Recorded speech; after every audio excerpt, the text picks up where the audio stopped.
Hey everybody, this has been an absolutely 1,000,000% crazy NFL season.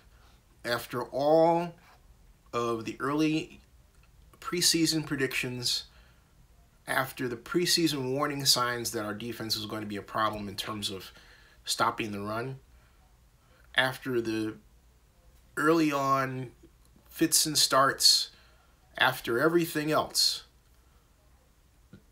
after you would have to be blind as Anne Frank not to see this coming firing of a man who was basically racially set up to be axed, but hopefully he's a lot better for it financially. Ken Norton Jr., after two top defensive players walk out the day before Thanksgiving, after all this crap. Oh, and did I forget to mention the absolutely nutty attempt with all of its mistakes to relocate to Las Vegas? After all this, the Oakland Raiders, find themselves one game, and I repeat, one game out of first. Oh, and did I forget to mention the ejection of one of their star wide receivers, Michael Crabtree? Oh, and did I forget to mention the concussed star wide receiver, Amari Cooper? Oh, and did I forget to mention how bad the Broncos were? Oh, El Stinkaroo. Oh, and did I forget to mention that Miss South Africa is Miss Universe 2017? Oh, and did I forget to mention that the Pittsburgh Steelers stunned the Green Bay Packers, who looked like at one point they're going to wipe the field with them, in the seconds of a game that really should have went to overtime but didn't. The Steelers wound up winning on the last play. Wow.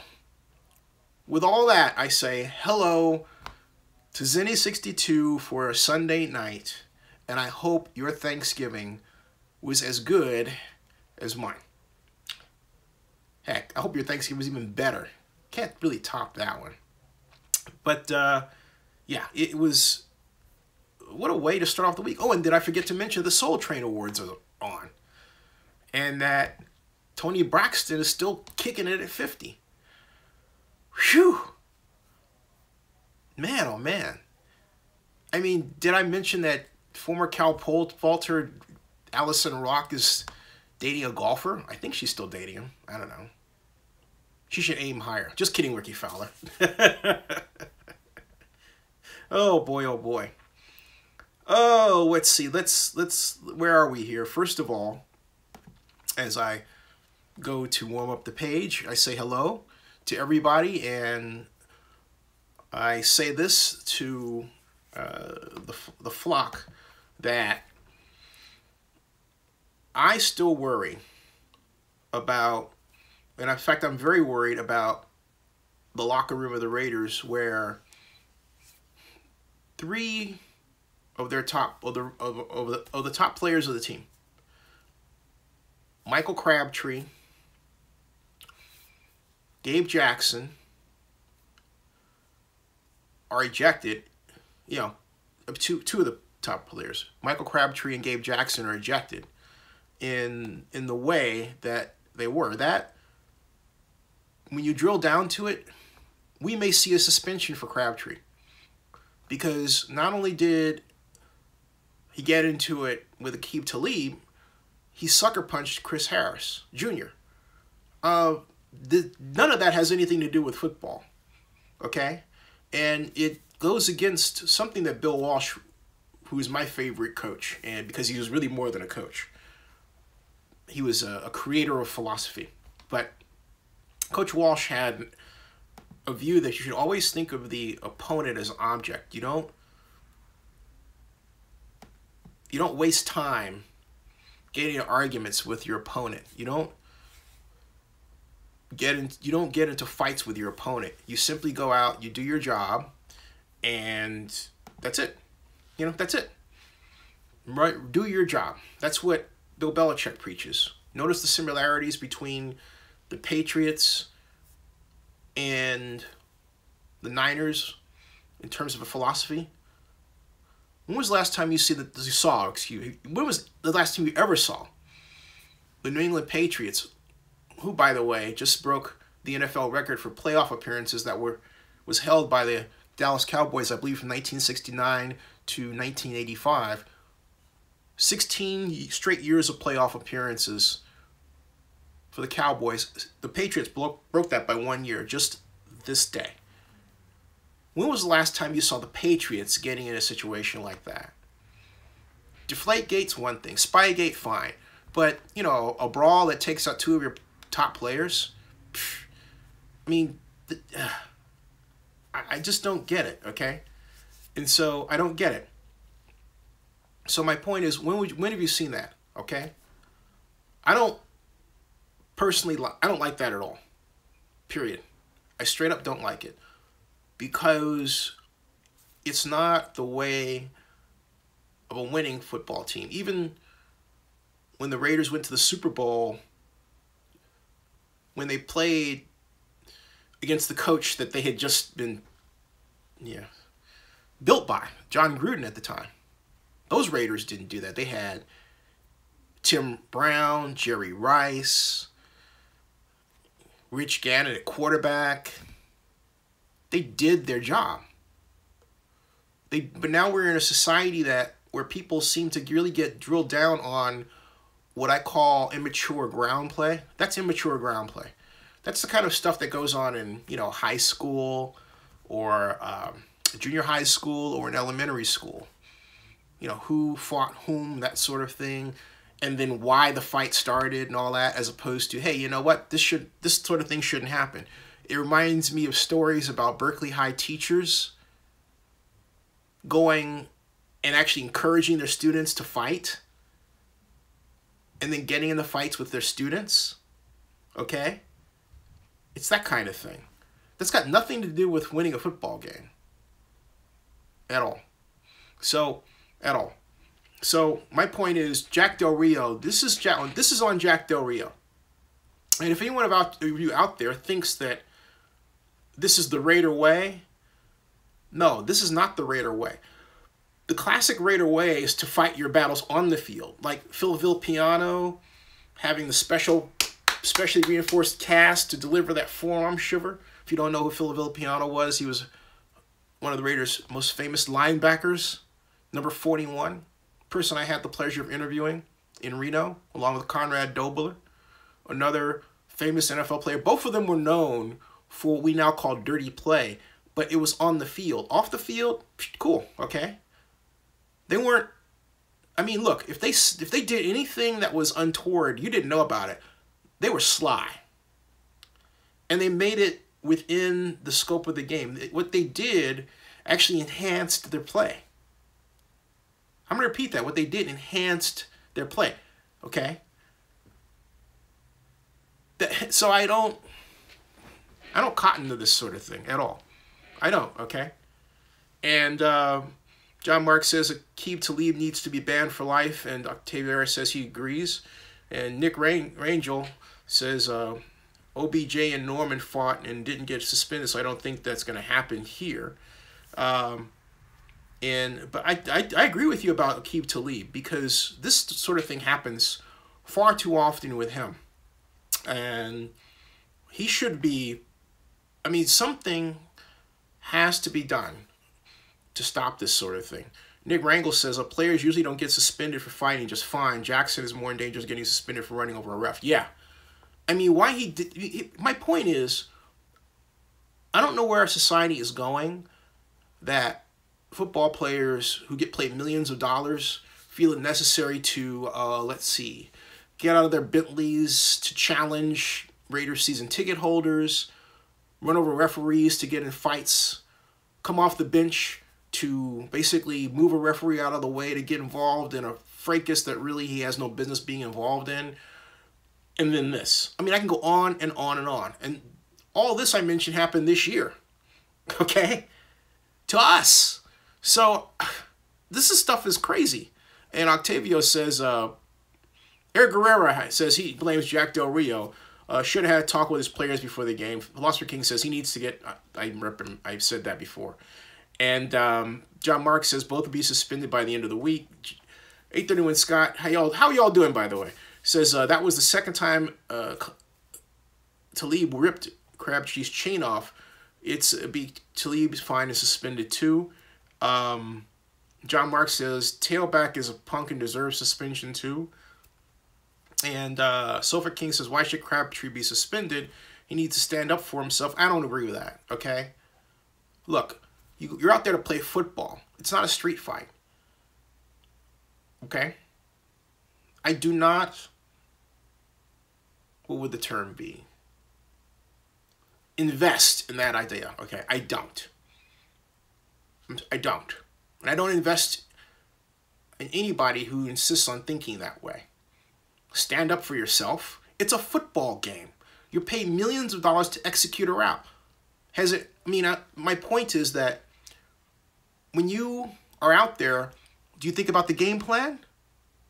Was Crabtree more concerned about getting revenge or reading the proper defense and running a route? Maybe offensive coordinator Todd Downing doesn't give him enough to think about, because in a truly good offense, a truly well-designed offense, he and the players are so busy executing their reads, figure out where they're supposed to be on the field at a certain time with respect to where the ball is, that they don't have time for that. And if the referee isn't doing the job of policing the defender, the referee should be fired, and the Raiders should mount a concerted effort to get the referee fired. That is how you play the game. But this stuff, no. I have no acceptance for it or patience with it at all. Because this is what gets me to my concern about the Raiders, okay? It really does. Because you can't win like that. Whatever you get is lucky. The Raiders were very fortunate today. They were fortunate because they didn't run up against the buzzsaw Broncos that were 3-1, that had Mike McCoy being featured on the NFL Network, interviewed by my friend Mike Silver. Oh no, not at all. We didn't get those Broncos. We got the Broncos that were pushing a panic button that said, oh my God, the sky is falling. Hurry up, fire our offensive coordinator who made himself famous on NFL Network. Hurry up, start our second-year quarterback who really isn't ready to be starting, but we'll throw him in there because we don't know what else to do because our common guy has been throwing interceptions, and maybe we just think that we just need a spark because we don't like him. I'm talking about Trevor Siemian. The Broncos are at a place in their organizational behavior that can be described with one word: uncharacteristic. They're panicking. And so what happened to them today overall is the result of what happens when your team panics. They deserved the loss. Having said all that, the Raiders could have lost the game in the last quarter. Because when the Broncos made the switch from Paxton Lynch, who will be a good quarterback one day, to Trevor Siemian, who is a good quarterback right now, that man threw 2 touchdown passes in the final quarter, racked up 141 yards passing, and were it not for an incredible, I have to say, given the situation, where it was like 2 minutes into the game, thereabouts, an incredible conversion on 3rd and 8 by Derek Carr to pick up a first down in Bronco territory. Were it not for that, were it not for those 57 yards gained on that drive to that point, the Raiders would have lost the game. Okay? So, I love this show. I love this show. And, hey, Brian C., how are you? Nice to have you here. Philosopher King says, Raiders got bailed out because the Broncos started Paxton Lynch, who was a disaster. Yep, can you say... And hey, look, those of you who are, you know, ready to remind me of how I thought Paxton Lynch was going to be so great this year, you were right. I was wrong. Okay? I'll take that. I'll take the L. I'll take the L. I'll take the L. So, Silverman says, first interception did a lot of sacks with Pagano as defensive coordinator. Did not expect that. And Silvermaze, that interception was an asterisk, okay? I don't credit Pagano with that. I don't really credit Pagano with anything. And the reason I don't is because, first of all, Pagano was already there. Second, that interception came off of a stupid throw by Lynch. Lynch rolled out to his left. He had the ability to just simply walk in for a touchdown, which I thought he was going to do. But he stopped, pulled up, and he wasn't even particularly properly set and forced a pass into coverage. The receiver there, shocked, bobbles the ball. It bounces quite literally into Bauman's hands. It was a gimme, all right, based on a stupid individual decision by the disastrous Paxton Lynch. So, no, I don't credit Pagano with that. What I say is that I would have liked to rerun this game with Trevor Siemian in from the start. Given what he did in the fourth quarter, we will be having a different conversation about this game, because Bill Musgrave, who is the offensive coordinator now, said openly to the media, because he was upset, but was asked about it, hey, how come Paxton Lynch is starting? Do you know what Bill Musgrave said? Well, that wasn't my decision. It was beyond my pay grade. Now, folks, you and I, some of you and I have had arguments about coordinators, okay? What's his title? Offensive coordinator. What did he say to the media? That decision is not mine. It was above my pay grade, which is another example of what I've been telling you. Coordinators do not set who starts and who does not. The head coach does, the owners do, the executive vice president for football, John Elway, does. He was also, you know, the equivalent of the general manager, Reggie McKenzie. Okay? When a defensive coordinator says that's above my pay grade, he means it's the head coach and above. It's not him. So he is stuck with it. He was stuck with Paxton Lynch. So I would like to rerun that game with Trevor Siemian, who should have started, to see the outcome. Here's where I give the Raiders credit, because I made a video about it. Marshawn Lynch in the I formation. Woo-hoo! Awesome. Bruce Irwin and Khalil Mack on the same side of the ball blitzing. Woohoo! Should have done that a long time ago. They bring in the undrafted rookie, number 96 at tackle. Put Eddie Vander Doos to one side, to the right. Have him rush down the nose. Confuses the heck out of everybody. Lines up next to Khalil Mack. I like that, okay?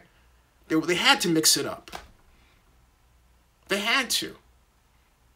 But to create all this stern and drum to make a scheme change? It's a freaking scheme change, folks. That's it. You don't need to change. You don't need to fire somebody to make a scheme change. Ugh. All right. So we got 8-3 Wisconsin. Even though the Raiders won, and will probably win again next week against the Giants, they look terrible. They're not a playoff caliber team. I agree. They're not. Now let's find somebody who disagrees. Isaac Rosas says, let's talk Raiders defense. Do you think the defense is more geared to be a 3-4 base defense alignment? I think the question isn't whether they're geared to be 3-4. It's not the alignment, Isaac. It's the leveraging. And I've said this before, and I'll say it again, okay? Here, with respect to the Raiders' problem, is with respect to where an offensive lineman's shoulder pads. For a long time, they were meeting it rather than being down here and working to push under it and get leverage, all right? And that's been the problem all season long. So it's these little fundamental problems, and they insist on two-gapping, okay? Stanford does the two-gap. I hate the two-gap. What's the two-gap? You're trying to control a person on either side and figure out where they're going, rather than moving in this direction as a line person and then enforcing as a defensive line person, and then forcing the offensive line to deal with your presence, moving in, and then let the linebackers clean up. That's classic. All right? But this two-gapping, like, oh, I'm being blocked, but I'm trying. Look at this, okay? You start off here, but this is two-gapping. This is, I'm giving you up ground, but I'm trying to figure out where to go. So I'm giving up ground, going, oh, no, go this way, but look, I'm giving up ground. I mean, come on. And know what I'm doing. I'm not rushing the passer. Whew. Can't stand it. Can't stand it. Fred Gates, you rock too. E. Mosey says Reggie's not getting fired. Okay.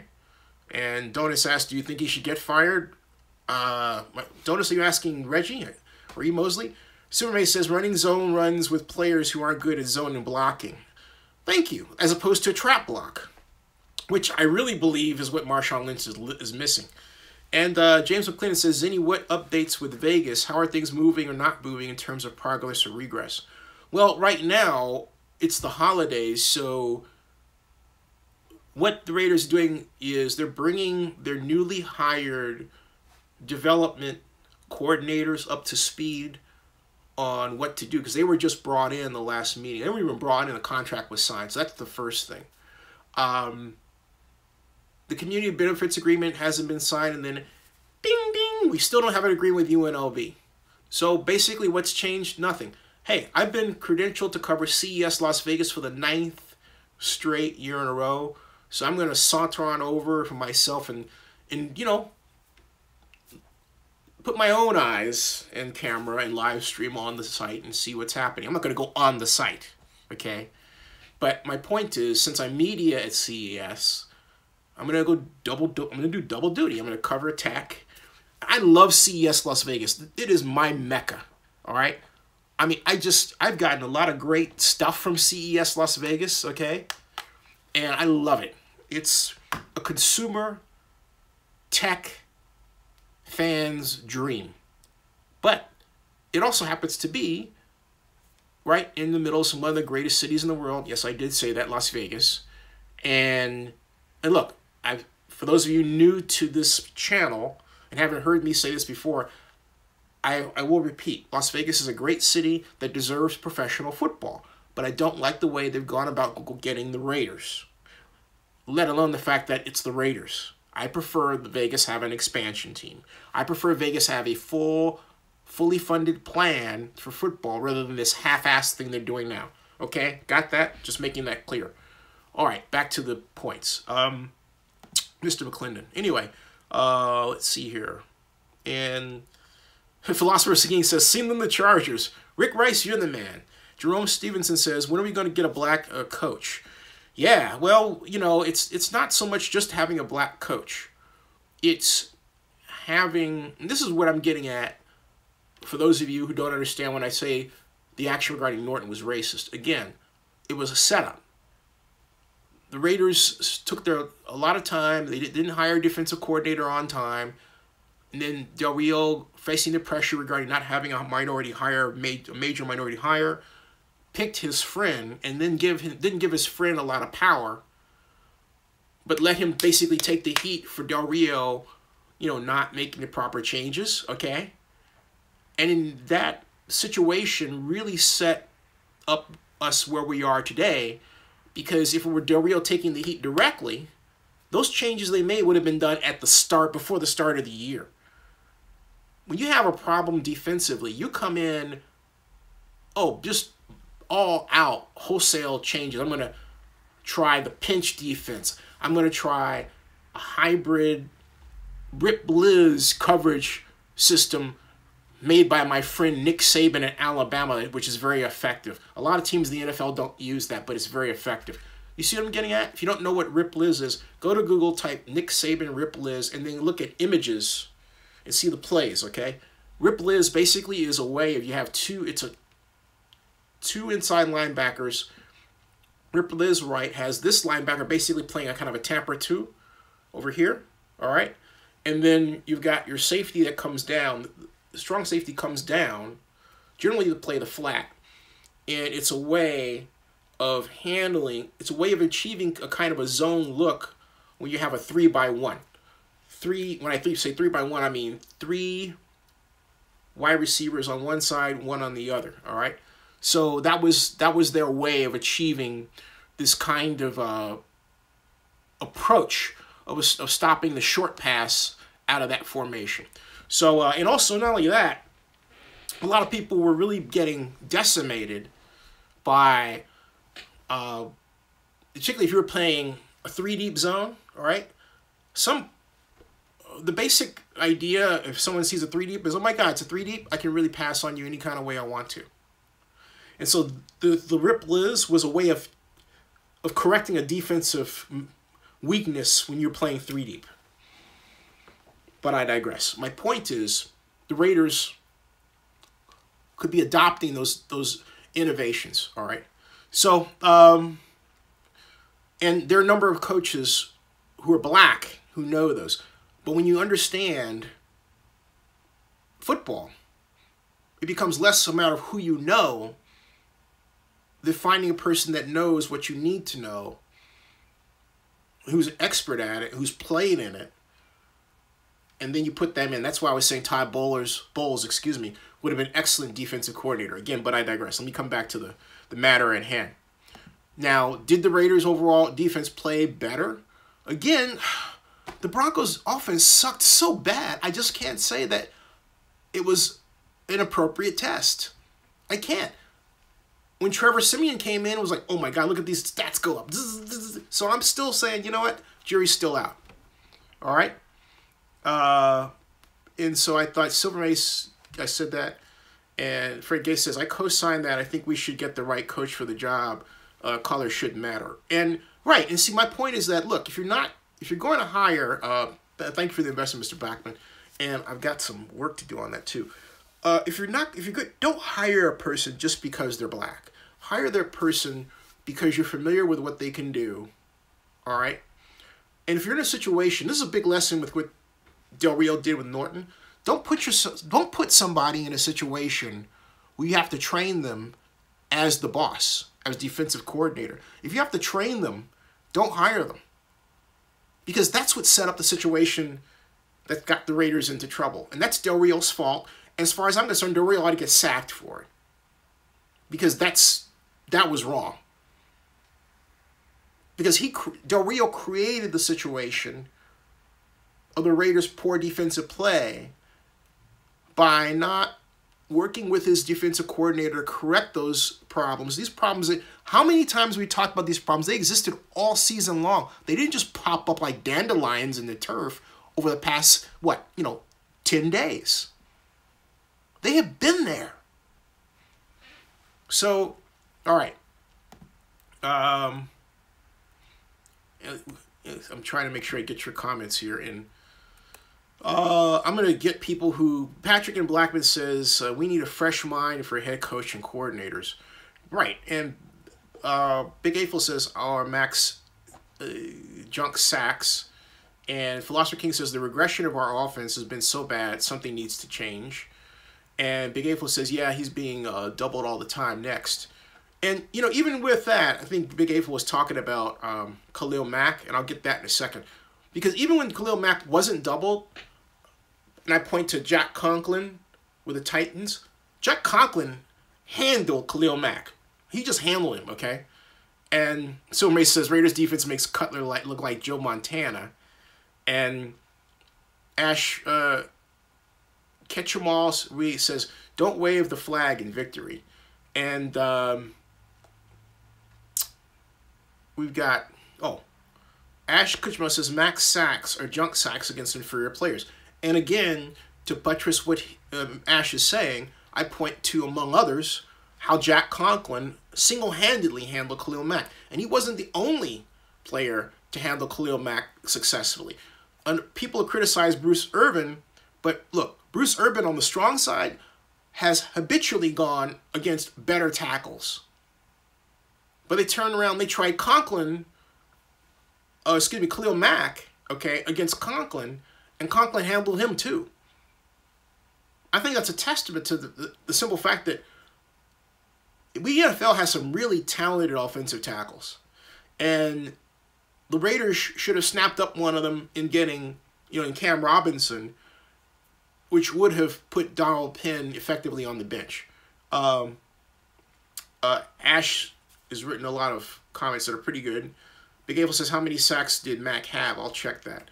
Ash says, we've had bad QB, linebacker, cornerback, and bad offensive line that can't step in clutch. Must have situations in the running game. It's embarrassing. And John Mark says, don't be surprised the Raiders lose to the New York Football Giants.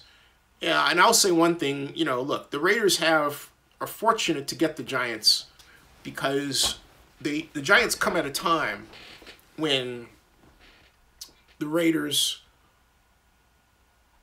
let me put it this way. The Raiders are fortunate to have a team that's played as bad as the Giants. They're not quite as bad as the Broncos because they have one quarterback and they're not making panic moves. But they played out of sync for injury reasons. And this could be, if the Raiders can get together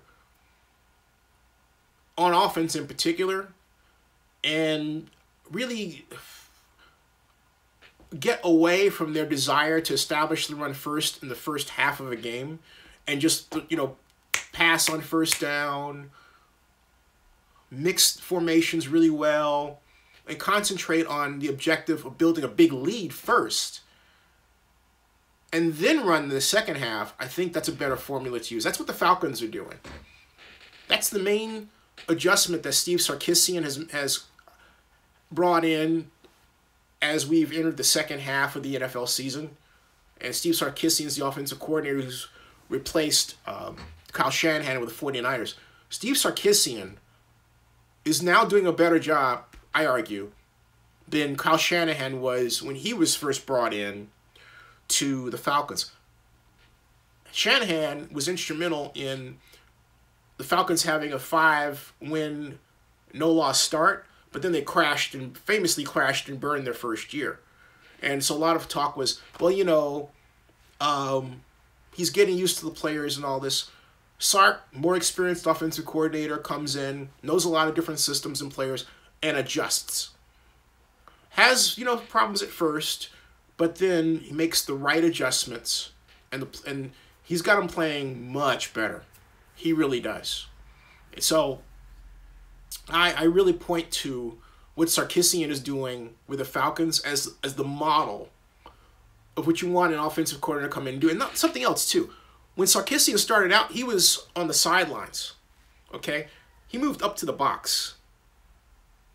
So I think Todd Downing would serve well to be up in the box, having a more bird's eye view of coverages and how they unfold than, because look, it's easier to see those unfold. You're being up high causes you to think more in terms of patterns than being down there, because you're down below and you get caught up in these little things like, you know, who shot who that sort of thing, like who fought whose gold chain got ripped off and all that. You're seeing all this, okay? And my point is, he needs to be up there. No, Tom Landry is one of the few people in NFL history who can be on the sidelines and totally tune stuff out and think 3 plays ahead. That's the brilliance of Coach Landry, okay? If Todd Downing can do that, he needs to be down there. But Todd Downing isn't even set up to do that because he's got to talk to the players and everything else, okay? And maybe there's that model. Maybe you need that other person that finally, maybe Del Rio should call the plays. Because when you have a coach that's out there, he's sort of like, you know, milling around, he looks undisciplined. Del Rio needs to be doing something. Like you see Belichick up there. He acts like a position coach. You ever seen him? Like when things go wrong, he's talking to this person, he's talking to that person, he's milling around, he's milling around, he's trying to fix things. So you can either be a fixer like Belichick or a thinker like Landry. But if you're going to be the offensive coordinator and you don't have the luxury of just sitting there and thinking, get upstairs. Get upstairs, like Sarkisian. Anyway, so I think someone asked a question about that, speaking of techniques, and I'll get to that. And let's see here. Kung Lao, how are you? Says Beckham Jr. out for the season. Right. And Big Apple says it feels more like a loss than a win. And Ash says, Zinni, you can coach, but at the end of the day, it's the receiver that needs to catch the ball. Yeah, but look, we had, what, opening drive, we had Carr overthrowing, so it was both. And Gates says, yeah, but we would have made Lynch look like Aaron Rodgers under K and J, and I don't think that's the Fred. The Broncos had a lousy game plan. It wouldn't matter whether it was K and J or ZAA. Paxton Lynch was just going to look bad because he missed clear throws, clearly open receivers. I mean, if it wasn't an overthrow, it was a one-hop, and I don't care who the defensive coordinator is. That's on the quarterback. So, and I'm a Paxton Lynch fan. I'm just telling it like it is. I like Paxton Lynch. I've interviewed him. You can watch my interviews here at Zinni62. Just type Paxton Lynch and they'll pop up on YouTube here, okay? So my point is, all right, and Big Apple says, I was at work. How did the game look seriously, Zinni? And yeah, I watched it here on, it came on here in Georgia on our DirecTV, NFL Pass. And I'll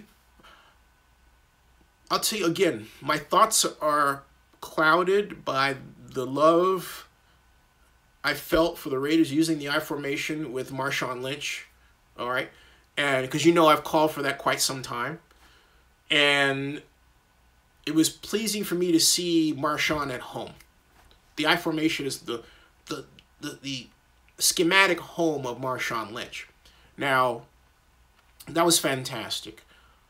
However, having said that, the Raiders didn't use different launch points for Derek Carr. They put him in too many situations where he was just simply a drop back passer, and the Broncos were able to close in and sack. They left him as a sitting duck. I didn't like the game plan. I didn't like the passing game plan overall. Now, formation-wise, I like the fact that the one change they made is they're spreading the wide receivers out beyond the numbers, trying to stretch the defense more, and that's great. But if you're going to do that and stretch the defense more and throw bubble screens as they did very effectively, okay, they didn't call it bubble screen, but throw sideline patterns as they did, okay? Make sure that when you're spreading the receivers out like that, you do one thing that was done during the Sid Gilman era. Throw deep. You spread out the defenders to get one-on-one coverage, to hit deep plays. Don't spread your receivers out and not throw deep. And that's what the Raiders did. Throw deep. 18-yard sideline in the hole. Throw deep. Go pattern. Throw deep. Play action. Throw deep. I formation. Play action. Throw deep. Get the, on a wheel route. Throw deep. Throw deep. If you're going to spread the defense out to take advantage of or to force single coverage by alignment, throw deep. That's what I say. Throw deep. Otherwise you're wasting a strategy. It's a waste. Okay? Complete waste. If you're not going to take advantage in terms of in edge rushing, all right, throw deep. Edge rush, throw deep. That's what the spacing's all about. That's what it's there for. Use it. Use it. So, all right. No, John Marks is the man. You the man. Where's Barry? Where's Barry Strong? Philosopher King says, Zinni, what'd you think of Paxton crying on the bench after he got pulled? Hey, you know what? Good for him to cry. I'll tell you what. Paxton is a young man who is growing. He's new to this. He comes from a small college and school, and he wants to do better. He's had injury. He's come back. He's gone through a lot in a short period of time from a football field perspective, so it's good for him to get it out. It means he cares. It means he wants to do well.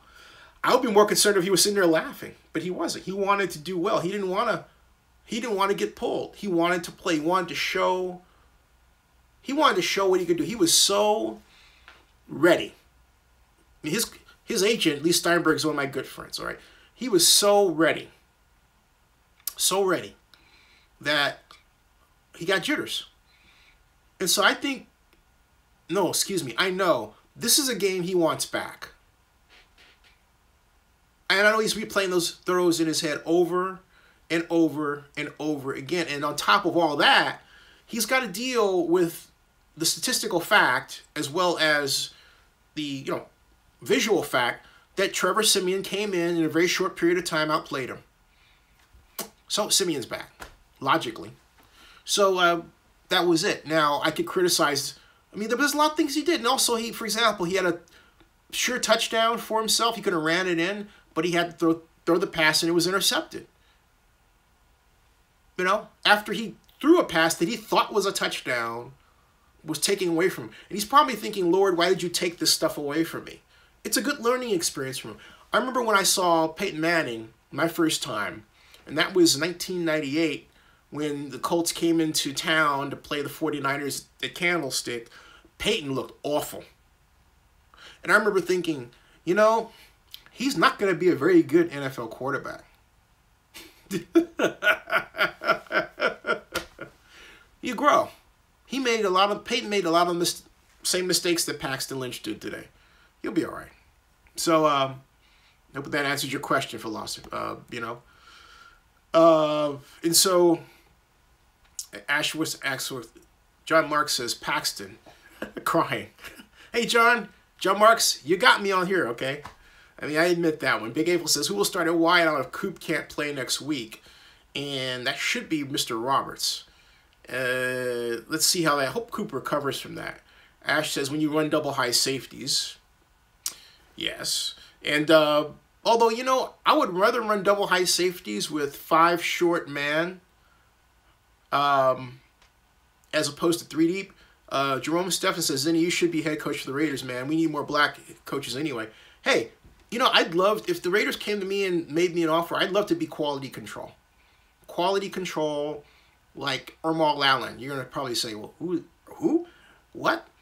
That sounds like a name that you would utter if you had cauliflower in your mouth. Well, no, Ermal Allen was the Dallas Cowboys quality control specialist during the 70s and really popularized the use of computers to come up with game plans. That was Ermal Allen. And we're far more advanced than that. But my feeling is that not enough data, my observation is that not enough data is used to craft the scheme. And however, the other thing that concerns me about the evolution of the game is you can see it. If you watch enough NFL football, it looks a lot like one coach has this like paper, okay? This like PDF of plays, and they all look like they're working off the same PDF.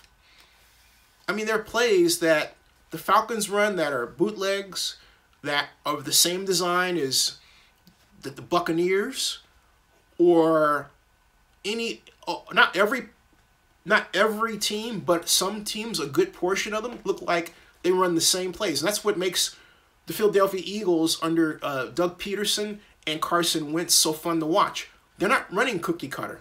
Those plays are their design, okay? They're not going to some book that I could buy at Sears, just kidding, and, run plays. They're designing their own plays. Same is true for the New England Patriots. They're not doing that either. But there's some teams in the NFL that really just sort of mail it in this way, and I believe the Raiders are one of them. I believe they have this sort of collection of plays that you can just basically find anywhere. And I object to that. Sit down, fresh sheet of paper, design your own freaking plays. You got your terminology. Because it makes you think about what it makes you think about what you're asking the players to do on the field. Okay? That's why I say that. Think rather than, oh, I'll just like pull this thing out of the computer and I'll have this little printout. Fine, and run it. No. Think about it with respect to the data that comes in. You design the spacing just so on a per opponent basis. Spit out that game plan. Adjust it as the weeks go forward. That's what your quality control person should do. And by the time the team is ready to absorb the game plan, you got it. Okay? Because you guys have already had your meetings and discussed it. You have your meeting for your opponent 3 weeks down the road. Okay, here's where we are now. here's where we're going to be, okay? It's a war room approach that comes from urban planning. You have a room, quite literally, with a pull-out drawer about each team and appropriate sheets about each team.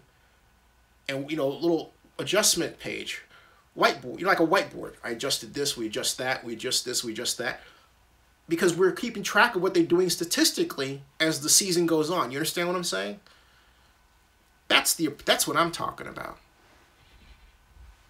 You know, you know everything about each player. Hey, maybe the player had an argument with their girlfriend. That means they're a little off, right? Okay, so if they're a little off and then maybe their hips hurting a little bit and they're the cornerback, guess who you should emphasize attacking on that game? Yeah. You see what I'm getting? Diabolical? Yes. It's football. You're trying to win the game. All right. So, onward. Okay, we got, let's see here. Superman says Cooper should be in the slot, and Crabtree ran. And Joseph Bensman, how are you? Says you Raiders will be able to see how sorry the Giants' offensive line is. Flowers a first-round offensive tackle bust. Mac should have a field day with him. I'd be surprised if he doesn't get 3 to 5 sacks. And Philosopher King says, why does Denver like having all these 6'6" quarterbacks that can't play? And so let's see here. Silver May says, how about drafting people who are injury prone? Big Eightful says Crabtree and Patterson should start at wide out with Roberts being the third wide receiver. Yeah, I think that's a great forecast of what the Raiders should do in terms of Crabtree and Patterson starting with Roberts being the third wide out. Let's see, and you know, I'm all for putting Richard out there as a third or fourth wide receiver in some formations as well. And I'm also for the use of double tight end with Jared Cook as the fullback in an I formation behind Marshawn Lynch, and occasionally, and then putting him in motion one way or the other and throwing short to him after a play fake. But then you have Patterson up, you know, out on the fly pattern, okay? So what you're looking to do is, if you get a too high look on safeties, you're looking to exploit the hole that comes up from that and get the cornerback to come down, at least take a peek in the backfield, and you're hitting that hole, all right? So, you know, there are a number of ways to square that circle. So we have here, Kevin KD says, Philosopher King, I love Donkey's bad taste in QBs. And I think that came from, first of all, Paxton Lynch is an Osweiler clone. And there are a lot of advantages to having a person that tall because of the ever-increasing height of the NFL offensive line person. You're talking about linemen who are 6'5", 6'6", 300 pounds. And look, even when they get into a stance, they're still taller than you are. But today, we have increased use of something called vertical set blocking. That's just another way of saying we have an increased use of blocking where the offensive line people stand up. So if they're standing up and you have a quarterback who isn't so tall, then you're forcing that person to throw between the line people. And one way to deal with that is to have wide line splits so that you have natural holes. Like, you know, common NFL line splits, you know, maybe like 1.5 feet, right? 2 feet to 3 feet. 3 feet's the classic air raid split. That's what you see with Mike Leach and Sonny Dykes. Well, less so Sonny Dykes than Mike Leach, particularly at Washington State and then at Texas Tech too. But you do that wide line split, not just to elongate and make bigger the passing pocket and make it harder and take longer for linemen to get to you, particularly ends. But you do it so that the quarterback has holes to see through. But when you have a quarterback that's tall, that's less of a concern, okay? And I'm not saying I'm not an advocate of wide line splits. I am.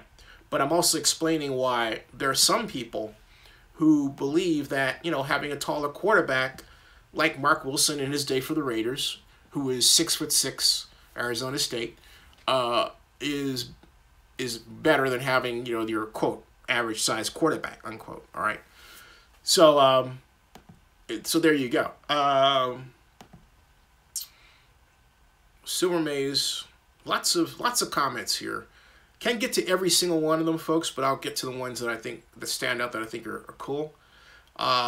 Where's Barry Lee when you need him? Rick Rice says, well, 831 Scott says, I can't remember a season where I have seen so many missed extra points and field goals. Having a good kicker is a hot commodity right now. Rick Rice says, Roberts carried the team. Laugh out loud. He made clutch catches to win games. We didn't carry nothing. Check his numbers. What has he done so far this year? Sounds like you guys were in the middle of a conversation. I didn't.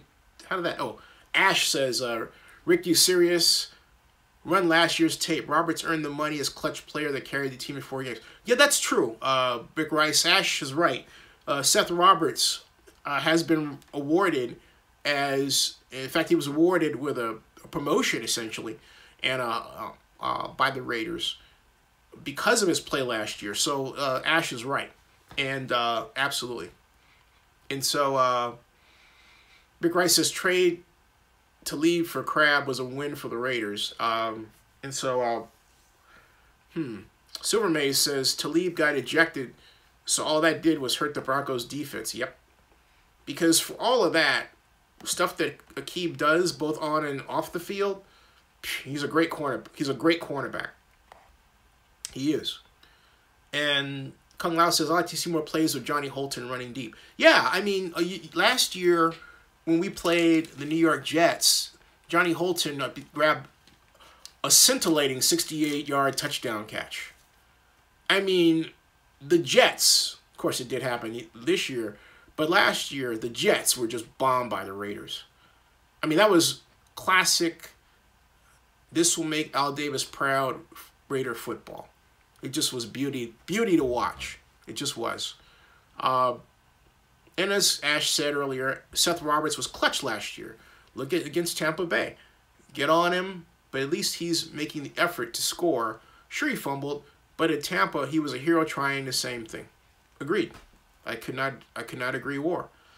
Who I missed here? I got the 6'6" thing, and Joseph Binsman says the Giants are capable at being a spoiler team, but what is the mood of the team? McAdoo is unpopular to say the least, and the offense is abysmal to say the least. Mac has a chance to feast. Unless, we'll see what happens with that. We'll see what happens with that. And I think, trying to make sure I've gotten your comments here. And Silver Maze says if the Raiders can stop the Giants from scoring 20 points, they win. And we've got, all right, we're going back. Ash says, respect Zane, clearly you get it. I try. Philosopher King says, Rick Rice, the first half was against Paxton Lynch. He was horrible. It doesn't say much, you know. Rick, it was like, Oh, and again, you know, I like, Rick Rice says, Pagano called an excellent game, shut out the first half. And Rick Rice says they had Mac lined up all over the place. Well, again, it wasn't Pagano. Hey, look, it wasn't Pagano, okay? It was a case of the Donkeys having a sucky game plan. I'm just saying, they had a sucky game plan. And I remind you, Denver has now lost its 7th straight game, okay? Its 7th straight game. And so, let's see here. We've got, all right. So we've got, okay. Welcome to everybody. Bousman, welcome. Crawford 371, welcome. Yep, not a problem. And Joseph Bismuth says, no man, Atlantic City High, live in New Jersey. Rick Rice says, was Chris Rock in Oakland? Chris Rock was in Oakland. And Pedro Gallardo, how are you? He says, having Cooper and Crabtree out shows how much Carr is valuable to this team. Yes. And Bouse says, Paxton Lynch is awful. Laugh out loud. Didn't expect to see that guy that bad. And Bouse, I agree with you. And I can't figure out which is worse. Lynch or the game plan he was in? Well, let's see. Since the game plan generally dictates how the player is going to play, I picked the game plan. Okay. Binsman says, I hope you had a nice Thanksgiving, Zinni and everyone. Mine was good. Saw Chris Rock Friday night. Hey, was Chris Rock, where did he play? Because I know Chris Rock was in Oakland earlier in the year, like I think the month before. So okay, I've got those comments about Rice. Roberts out of the way. Did anybody see the Steelers game? Woo, doggy. I'm gonna turn my attention to discussing the Steelers game for a bit. Because, well, you know, it's fun to do. I'm going to the stats. The Green Bay Packers, which, you know, by all rights, should have been left for dead, had second-year quarterback Brett Hundley filling in for the hero, star, that is the Go Bears quarterback, Aaron Rodgers. You know what? Brett Hundley put up some great numbers. He really did. Cool as a cucumber. Well trained. He threw 17 of 26, 245 yards, 3 touchdowns. And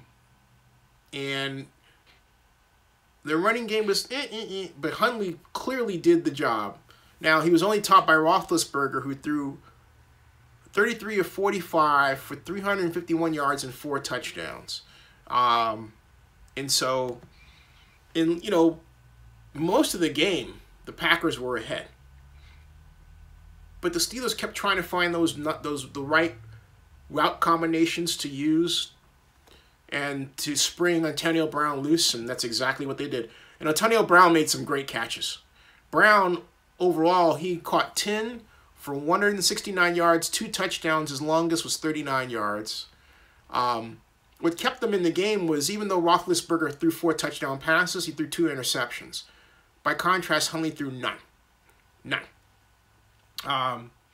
So that, it was a game that went right down to the wire.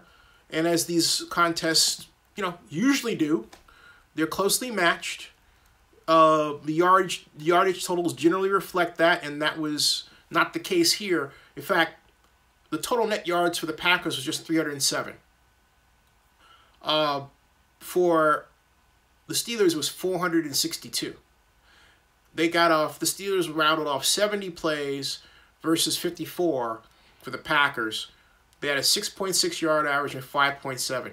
Net yards rushing 121 to 80. So, considering the statistical advantage the Steelers obviously had, to play that close means 2 things. First of all, the Steelers were moving the ball effectively between the 20s, but they weren't scoring. Second of all, they were turning the ball over. But they got to hold themselves, and they eked out a win. Now, how does that compare to the Raiders' situation with the Broncos statistically? Let's take a look at that. And so, yeah, the Panthers. Wow. How about the Panthers, Mr. Binsman? Now, the Raiders had 348 net yards. The Broncos 219. The Raiders had 104 yards rushing, but the Broncos had just 59 yards rushing. 59. Their average game per play, the Broncos was 3.8. The Raiders 5.5. And again, I attribute the Broncos' poor. Now you could say, hey, look, part of the reason for the Broncos' poor offensive play was the fact that the Raiders did use some different alignments on defense that caused some confusion. Because, look, it's not every day you see Khalil Mack lined up over a guard, all right? And that's what we were getting. But that was on passing downs. On running downs, the Raiders were pretty much, you know, the same. So I have to attribute the Broncos' performance here to is a lousy game plan and coaching that is caused when you get rid of your offensive coordinator. You don't give your offensive coordinator time to adjust. Remember, they fired Mark McCoy. You bring in somebody else who doesn't have quite, well, it's not even, that doesn't have the time to really rejigger everything effectively. And you've got, you know, Elway and the staff above you, you know, screaming down your neck like, yeah, okay, do something, yeah. You know, Elway is actually turning into, I can see this from him. He's actually turning into, in terms of his decisions, he's turning into Chucky. And I don't mean John Gruden, I mean the actual Chucky. You know, I'd love to see John Elway's face. Now, you have to remember something, folks. I went to Cal. John Elway went to Stanford. John Elway was in the play along with my buddy Michael Dodderer. So I have the right to tease these Stanford people, you know, even when they don't even want it.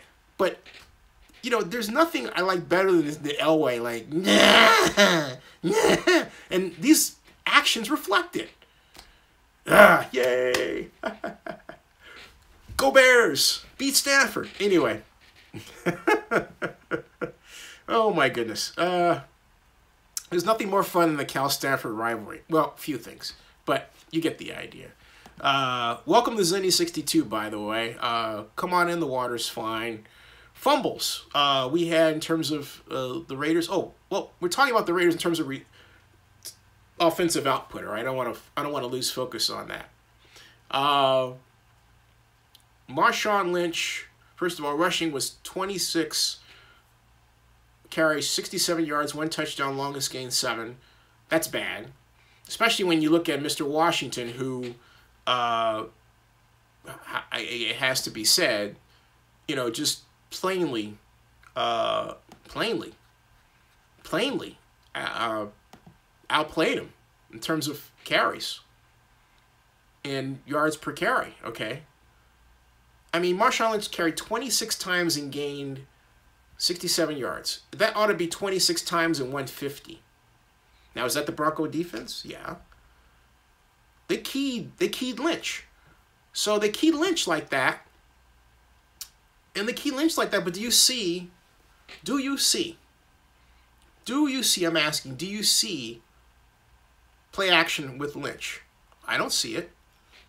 We're begging for it. Like, give us the play action with Lynch, man. Put him in the I formation, man. If they're going to key on him like that, has it ever occurred to the Raiders that the reason why they're keying on Marshawn Lynch is because they've scouted you and they know that you don't have the appropriate number of play action plays with Marshawn Lynch, the focus of the fake, out of, let's see, I formation? Just asking. Ugh. But look, we got the win. Okay, let's celebrate. We got the win. Arguing among ourselves like family, yes. Get upset, yes. But we got the win. And that's why, you know, someone said to me, I'm not picking the Broncos. Excuse me. I'm not picking the Raiders to win anything the rest of the year. And I said, I don't know. I'm not going to jump on that train. Yeah, upset about Kid Norton thing? Yeah, totally. But that doesn't mean I'm going to turn around and say, well, because of that, I think the Raiders are going to lose everything. No, one does not equate to the other. All right. That's just life. So, all right. Back to the statistical read of the game. Total first downs. Broncos by rushing, 6. By passing, 8. By penalty, 1. Raiders by rushing, 6. By passing, 21 first downs. By penalty, 1. So, total first downs, the Raiders had 28. The Donkeys had 15. You know, I kind of like how we call the Denver Broncos the Donkeys and the Kansas City Chiefs the Chefs. The Chefs. So we've got third down efficiency. 6 of 13 for the Broncos, 46%. The Raiders, 8 of 13 for 61%. Fourth down efficiency, 100% for the Raiders, 100% for the Broncos. Total net yards, of course, I read that off, but if you didn't hear that, it was 462 for the Raiders, 307 yards for the Broncos. An average game per play for the Broncos are 5.7 versus 6.6 average game for offensive play for the Raiders. So, you know, on balance, the Raiders have been playing about... This was an okay game. It wasn't a great game by any stretch of the imagination. It was just okay. It wasn't average. It was slightly below average, all right? The total net yards at 462, they could do better at 480, 420. I want 500 myself. Total, but here's in terms of, look at this. They had 70 rushing plays, did the Raiders, versus 54 for the Broncos, okay? In terms of sacks, the Broncos are sacked 4 times, the Raiders once. And, yeah, that's what, you know what? My bad, I was reading the wrong game. So I thought, well, this is interesting. Let me read the right game. How did I get on the wrong game? Well, whatever. Okay, back to, screwed that one up. Hold on a second, folks. Because somehow I got off the different, here it is, okay. Somehow I got my stats mixed up there. I had the right page, and then this fantasy page came up in my face, and then I went back to reading statistics, and I didn't have the names. I was reading, you know, the total yardage charts and first downs and all that, and I was screwing up. So let me go back and correct myself. I will repeat. I'm scrolling down, and I'm about to repeat what I was talking about. Boy, that's frustrating, especially when I was on a roll. Okay. Okay, now here we go. All right, now, what was I saying? Because I was at that point where, all right, here we go. Total first downs for the Raiders, 21, by rushing 6, by passing 10, by penalty 5. The Broncos rushing 1 first down, 10 by passing, 1 by penalty. And third down efficiency, 5 of 14 for 35% for the Raiders, for the Broncos, for the Donkeys. Third down efficiency for the Raiders, equally 35%. 38%, excuse me. 5 of 13 versus 5 of 14 for the Broncos. Fourth down efficiency, Raiders didn't have an attempt, so 0. Fourth down efficiency for the Broncos is 1-1. Total net yards for the Broncos, 219. The Raiders, 348. The Raiders rattled off 63 total plays. The Broncos, 57. So this is a more closely matched game in terms of plays. The Raiders' average game per offensive play was just 5.5 yards, as opposed to the Steelers, which had 6.6, which is still, they could have done better. But the Raiders, if you compare what the Raiders did to the Steelers far outperformed the Raiders. Because the Raiders' total net yards was 348, the Steelers was 468. Okay, net yards rushing for the Raiders just 104. The Broncos had 59. They had just 17 rushes, an average game per rush of 3.5. Net yards passing was 160. What I want to see is the statistical breakdown for the Broncos in just the fourth quarter. That's it. Just the fourth quarter, because I'll bet that looks phenomenally better in quarters 1, 2, and 3 for the Broncos when they brought in Simeon. So net yards passing for the Raiders, let's see here. We had average gain, tackle for loss, number of yards, 5 for the Raiders. Tackle for loss, Broncos 1.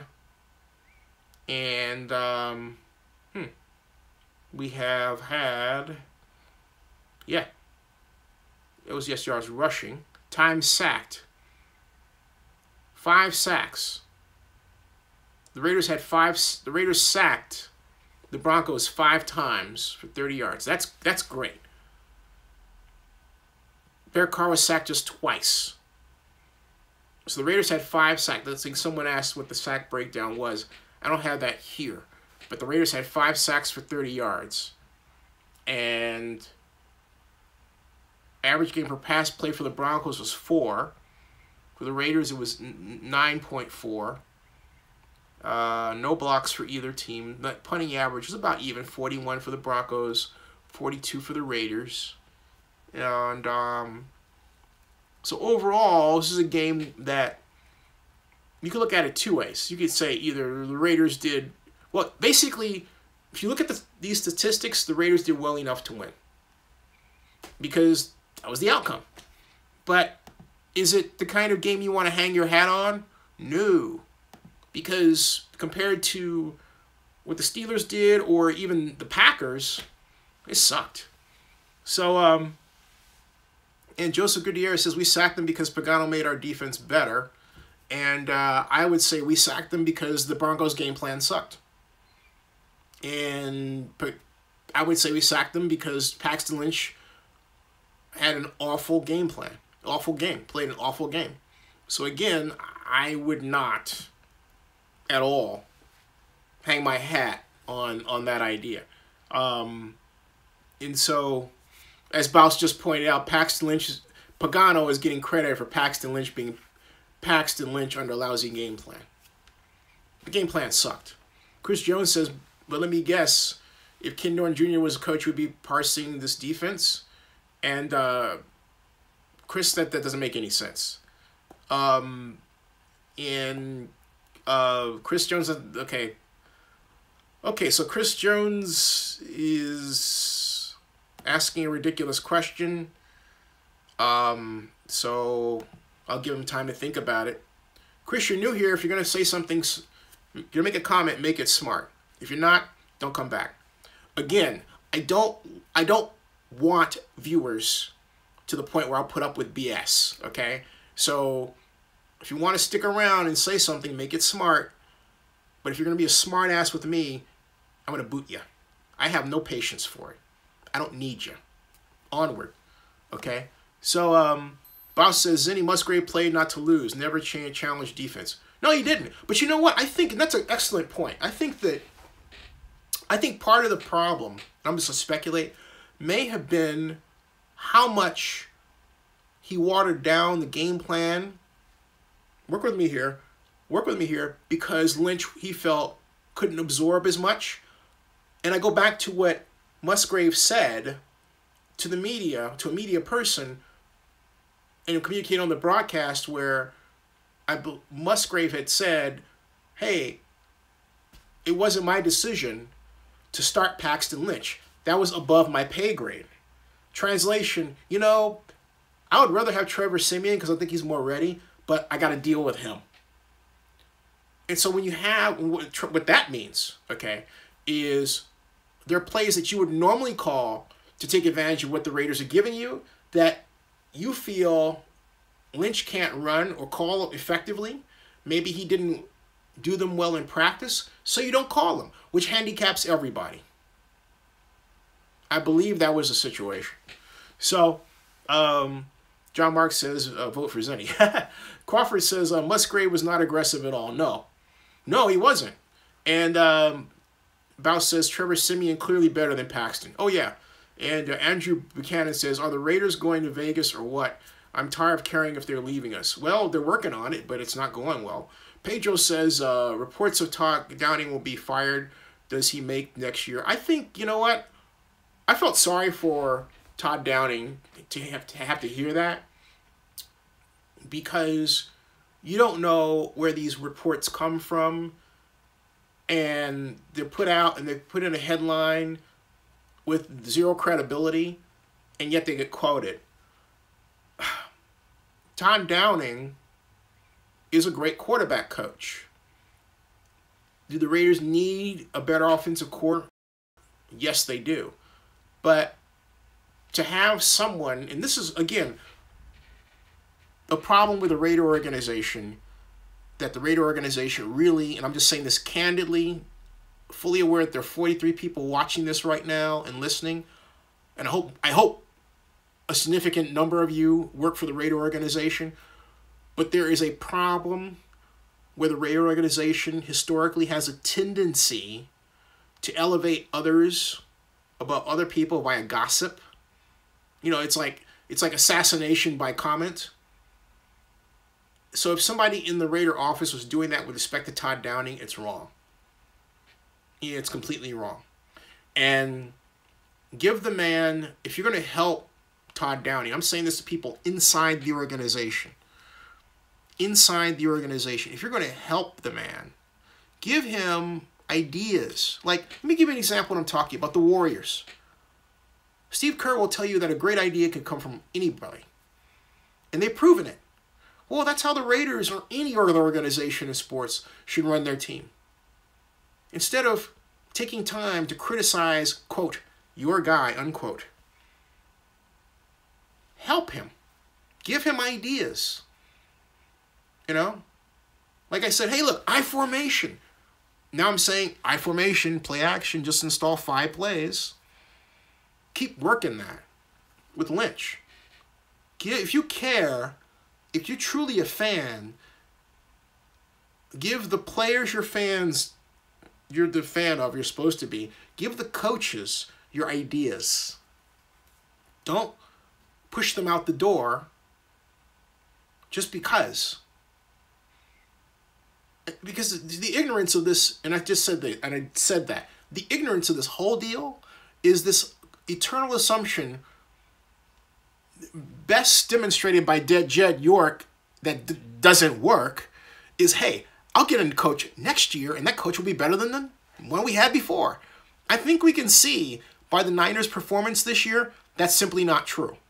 And yet, I hope you fans are intelligent enough collectively to realize that your desire to switch somebody out isn't, most of the time, particularly during the season, the best answer.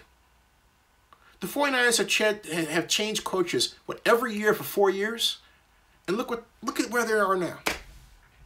Again, are they going to fire Shanahan? And all right, are they going to do that? Is that next? I'm waiting. So, you know, Rick Rice says, let's see here. Danny Yole says, Raiders have a very talented roster, but they're very poorly coached. Downing is a very good quarterback coach, but that's it. Yeah, and welcome, Mr. Loya. Nice to have you here. And Bashirula says, skirmish was sad. Talib and Crab look like fools. Thank you. It was very sad. Mile High Raiders says, I agree with that. Let's build within. Yeah, you know, and then take the time and you know, something else too. You know, fans can really help by having their own groups, schematic groups, forming your own game plans. You know, and just say, hey, look, this is what the Raiders should do for their game plan, and really bring a new level of intellectual thought to the game that goes beyond what fans normally do. Because we have fantasy sports now, right? But how about fantasy schemes? You know what I mean? Just why not? Something that really elevates, that really moves the game forward. And I think it's something that is exciting to do because the fans are, frankly speaking, have almost as much information as the coaches do today. And I say almost as much because you're not in the locker room and are able to know every single thing about every player that will affect your decision. But you have the statistics, you've got the game film ready at a glance, you've got all these videos around YouTube and every place, you've got the all 22 of the NFL. You have those tools. Use them. Why not? You know? So, why not? So, Pedro Galar says, it was on Bleacher Report. I want Todd to stay because he and Carr can create something special. Who on Bleacher Report came up with that? Tony Piling says, I think Downing should have Amari move around more. Tony, I absolutely agree with you. And Rick Rice, I disagree with you. John Bensman says, I agree with you, Zenny, but for my Giants, I never thought he should have been head coach to begin with, talking about McAdoo. Clearly, he was the chosen one by the higher-ups, and Giants management never liked him. And so, John Mark says, Niners lose 24-13. 831 Scott says, not trying to get off the subject, but that Alabama versus Auburn game on Saturday was one heck of a football game. I love seeing Nick Saban lose. Yeah, that was pretty interesting. And that was more than pretty interesting. It sets up what's going to be a fantastic SEC championship. It really does. It's 117, folks. I'm going to stop at 130. And so Rick Rice says, I thought Amari was dead for a minute. Yeah, yeah. And I agree with you, Big April. Patterson should be used a lot more. And they got away from that. You know that neat little inside run with Patterson that they were doing? They got away from that. And Ash says, on paper, Todd Downing was a smart move on paper. But if the Raiders drop passes and lines don't block and zone runs collapse, that's the minute on the field. And I disagree with you, because my point is that I don't think at all that Todd Downing was the right answer to begin with, because there wasn't a problem. You have to remember something. Just because a coach makes a move doesn't mean that the move should have been made. And there is a tendency to not question authority when that's done. The Musgrave decision was simply not a good one. Well, and then think about what Del Rio did.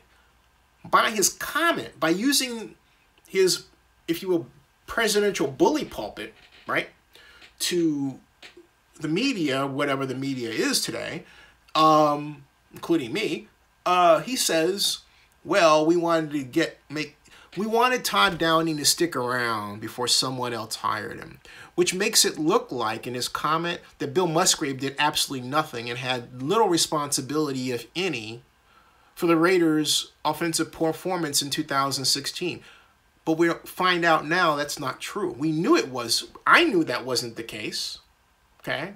But because they being the Raiders brass, like Morris Bradshaw and others, didn't like, and I didn't either, Musgrave calling, passes consistently on 3rd and 1 on the goal line, or excuse me, on 1st and goal from the 1, okay? Then yeah, it's like, Tarek's their house. But you don't throw the baby out with the bathwater, and that's what the Raiders did.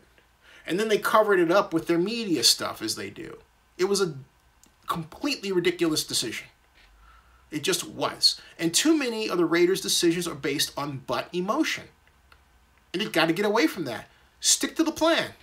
It's like Tony Stark said, as Iron Man in the first Iron Man, the origin movie, stick to the plan.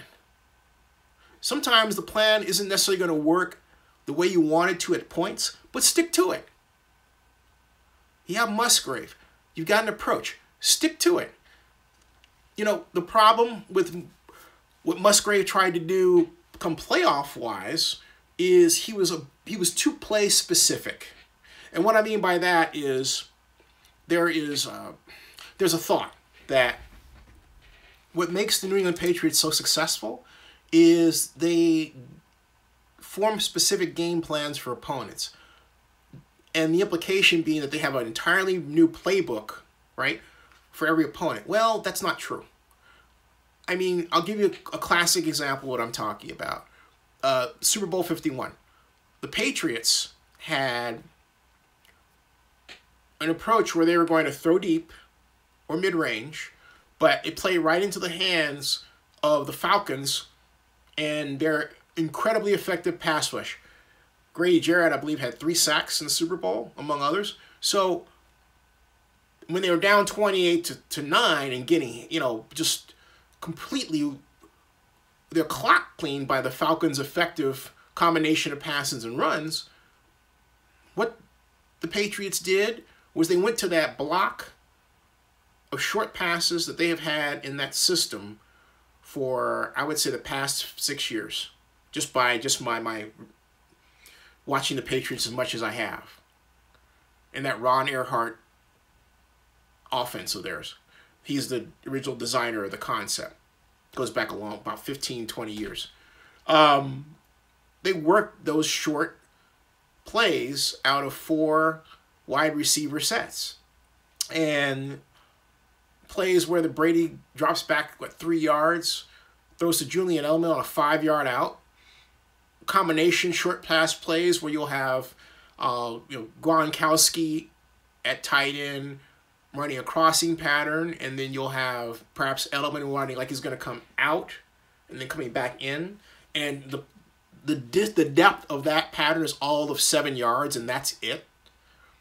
Systems that were installed by Josh McDaniels originally in 2006, and then Honda refined. You say, why do I say 2006? Because that was the year that Bill Belichick dispatched McDaniels to go and visit Urban Meyer and learn more about the spread. That year led to a dramatic change in the design of the Patriots offense that took us into 2007 and formed the basis for an incredibly designed set of short passes that the Patriots use today that form the gantry upon which they launched their record-setting passing year that put them in the Super Bowl. But what happened in the Super Bowl was very similar to what happened to them in Super Bowl 51. They got away from the short passing game that got them there. They tried throwing deep in mid-range, thinking that they were going to trick up the Giants, but the Giants' pass rush, led by Michael Strahan, among others, was just too great. And when it mattered most, they were able to stop the Patriots. They learned from that, the Patriots did. They came back, Super Bowl 51. Didn't take a genius to figure that out. They shortened their passing routes. They went back to their home. That block of plays that goes all the way back to Josh McDaniels in 2006. They went right back to that. And they won. So my point is this. It's not, and this gets back to what the problem that Musgrave had gotten into with the Raiders. When he brought in and started using, some elements of Tony Franklin's offensive system from Cal and experimenting with it during the preseason and working it in. But think about that. That's one set of plays that's completely different in concept than than something else you have. It's not integrated into one. Okay? It's that cookie cutter approach. I've got this play, and I'll put that here. So it doesn't make any sense in the whole. It's like you have this, and you've got that. And so there's no rhyme or reason how they fit together. If you're going to, when I say how they fit together, what I mean by that is specifically this. If you are trying to set up a defense to do a thing, you can't set up the strong safety dealing with, let's say a 4 wide receiver, 4x1, 4 wide receivers to one side, and think, okay, I'm going to set up the safety here because I think he's weak. You have to do that consistently. It has to be part of your system, okay? You can't just have one play and expect to set him up like that. You have to have a number of them. It has to be part of your system. You can't just say, well, I'll use 3 wide and set him up that way. It's a different look. It calls for a different structure of formations. So if it's not part of your standard, okay, or something that you do, situationally, it's illogical to expect this new thing to be effective. And yet, that's what Musgrave got himself into. And it showed when we played the Texans, and the Texans hammered us. I mean, we had bubble screens. You had Jadeveon Clowney, who has long arms, out there almost intercepting like Godzilla. And I'm thinking, why in the blank are you calling that play with that dude on the edge? Did anyone do any thinking at all? You see what I'm getting at? So you need to design your own systems. Remember, I was going back and I was saying, hey, look, you don't just take these, you don't take a PDF and pick a play off of it. You draw up your own plays and you understand what it is that you're drawing up and why it's effective at certain times. All right, enough of me. Whew. Back to your comments. Rick LaFleur has this Hugh Jackson defensive coordinator, Rick Ryan defensive coordinator. And 831 says, honestly, I think the Raiders offense played better without Crabtree and Cooper. Next man up. Pedro Gallardo says, Jason La Canfora, Constudia Sports Report, Tom Downing getting fired soon. I want to stay for the exact reason of performance San Fran. Rick Rice says, Cooper already played scared before that hit. Balsharula says, I like Jason La Canfora a lot. I don't agree with, look, Jason's got a lot of contacts. If we put it out there, I'll tell you, someone in the Raiders organization said that to Jason. All right? Jason's an outstanding journalist, an outstanding human being. So if Jason La Canfora says it, I back it. But it also means that the Raiders are up to their usual, elevation by gossip stuff, right? In the middle of the doggone season. So here you are, you're trying to win out, and you got your offensive coordinator man, why am I put in this situation? Again, why put him in that situation? I mean, it had Norton hanging out there in the same situation. It's choose Jack. And here's the thing. Jack Del Rio knows his X's and O's. All right? Because he and I talked about X's and O's. I gave a little quiz. This was years ago. We were at 2007 Miami Lee Steinberg Super Bowl party on the yacht, and I was talking about this defense, that defense, and everything. And not that Jack Del Rio doesn't know things, but I just wanted to see what his thinking was. Don't interpret it as that. No. That wasn't it. Jack Del Rio is a smart man. But I'm going to say something. Jack needs to sit down and scheme. Not count on his coordinators to scheme for him. He needs to scheme. Okay? He can't say, I want this, or John Pagano or Ken Norton Jr., Ken, I'm grooming you, but I want you to figure out something. Yeah, but you're grooming me, coach. We'll figure this out. You're the DC. Or I'll turn to Pagano. No. Jack's got to turn his brain on, which I know he can do because he's a smart guy, and scheme. That will save the Raiders. He needs to really get down in the engine. He needs to be Scotty from Star Trek. I'll get you more power. And really go to work on coming up with the right schemes at the right times. Just take a little time away from, take a little more time and just go grind it, man. That's what he needs to do, okay? He needs to do. So, all right, so it's 1:29. There's 40 watching. Crawford says, next time Crabtree plays Denver, he will be wearing well, whatever. All right, now it's garbage time. Okay, so let's see here. We've got, yeah, it's 1:29, and I've got to go and get some rest so I can take care of some things around here for the folks. All right. So I'm going to bid everybody adieu and say thank you very much for watching. Oh, and by the way, I'm going to close with this. Before you go, all right? Before you go, I want you to have a look at your new Miss Universe. This is your new Miss Universe crowned today. And I'm going to do a follow-up on her live stream before I go to sleep. It's only be a short live stream. So when I pop back and you see live, it'll be a talk about Miss Universe. I got to. Take a look. Ta-da. Her name, all right, is Demi Lee Nell Peters. This is her official Instagram. And she is Miss South Africa and now Miss Universe 2017. Okay. And she has 185,000 followers. That's her. All right.